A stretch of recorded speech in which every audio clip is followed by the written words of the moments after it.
What would you change about your past if you could? I would get to this juncture more quickly. The revelation you've had To blend my beliefs, my true beliefs with my work. I hedged around it for a long time. I wanted it, but it was just very difficult for me to get over my, sort of early Michigan, Midwest conditioning and believe that I could really enact it. So I did lots of swirling around, lots of, like I said, making it slightly better, which I think that is the path of growth, but I just wish I had embraced it a little younger. Now I'm like, wow, I'm running out of time. I have so much to do. That's great. Speaking of running out of time, how would you like to be remembered? How would I like to be remembered?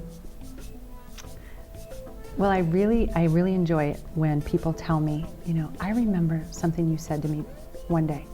And I won't remember saying it, but it's something that stuck with them for years sometimes. And so I'd like to be remembered for making a difference in their life. Which phrases or words do you overuse?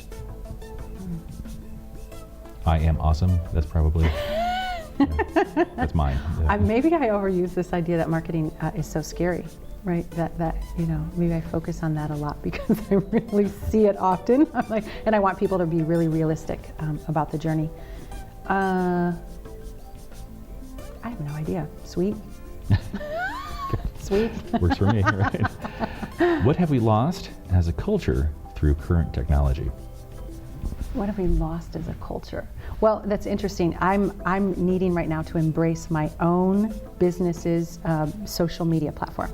And I have a lot of resistance to it, a lot. And so I'm like exploring that and trying to clear out those limiting beliefs. And a lot of that is a judgment that technology and the little sound bites, right? Like everything being digestible by a text or by a Facebook post, or even worse, like a tweet. Don't get me started on tweeting. That we've lost some level of attention, that we've lost some level of, the art of conversation, the art of just being, the art of being present with each other. That's what comes up for me. Now I know if I can get over the judgment aspect of it, I suspect on the other side that the social media is actually creating opportunities for more of that. It's just, I see the surface level brevity of it, and I have a 15-year-old, I see how distracted he is and how different he is than I was. But I'm sure, my parents said that about me, and their parents, every generation does their thing. But I think technology in some way, when people are at a table with each other and they actually have their devices out, I really? Really? But sometimes that's my husband and I, and we're like, calendaring, and we're making our lives go by doing that. So it's a double-edged sword. It is. What is your greatest fear? My greatest fear?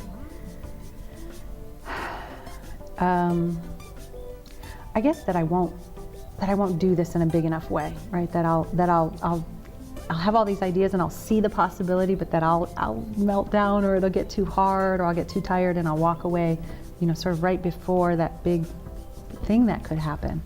And then I'll look back, I think, and I would be really sad about that. Has that happened before? No, I've just been on, like I said, this slow, steady trajectory. But I think I'm putting myself out there in a bigger way than I ever have before. I mean, what if I write the book and just I sold 10 copies? That would be like... That's 10 lives changed. Yeah, right? Thank you for that. Yeah. That was your own rap. I was just throwing it back at you.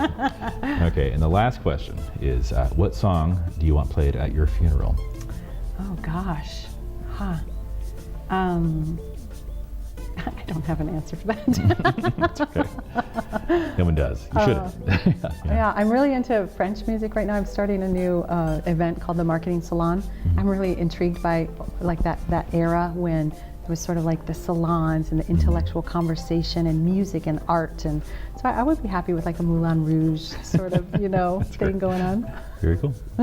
There we go. Okay. Well, thank you. That was good. Thank you. Yeah, that was fun. Thank you. Yeah.